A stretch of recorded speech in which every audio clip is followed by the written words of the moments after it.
हा इथे जर आपण फोटो पाहतोय, या ठिकाणी फोटो पाहतोय ना,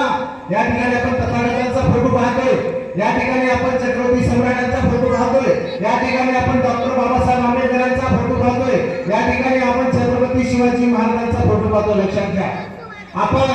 ज्या ज्या ठिकाणी बौद्ध बांधवांचा उत्सव असतो, तो कुठलाही उत्सव असो, मग ते बौद्ध बांधवांचा छोटी घरपूजा गृहप्रवेश असो अथवा कुठल्या सुख दुःखाचा कार्यक्रम असो, त्या बौद्ध बांधवांच्या प्रत्येक कार्यक्रमामध्ये, त्या बौद्ध बांधवांच्या प्रत्येक सुख दुःखाच्या कार्यक्रमामध्ये, त्या बौद्ध बांधवांच्या प्रत्येक प्रोग्राम मध्ये, प्रत्येक स्टेज वरती तुम्हाला छत्रपती शिवाजी महाराज हे दिसतात. प्रत्येक कार्यक्रमामध्ये,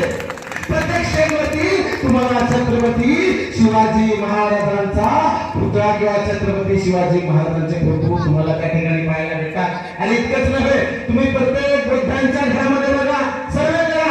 प्रत्येक बौद्धांच्या घरामध्ये आपल्याला छत्रपती शिवाजी महाराजांचा फोटो आढळतो.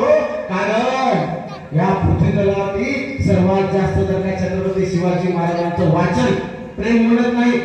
झेंडे घेऊन नाचणं तर वेगळा प्रकार आहे, परंतु सर्वात जास्त जर का छत्रपती शिवाजी महाराजांवरती वाचन आणि सर्वात जास्त जर का छत्रपती शिवाजी महाराजांचे पुस्तक जर का कुणाच्या घरामध्ये मिळतील, ते फक्त आणि फक्त बौद्धांच्या घरामध्ये मिळतील, फक्त आणि फक्त बौद्धांच्या घरामध्ये मिळतील. म्हणून एकदा नारा, छत्रपती शिवाजी महाराज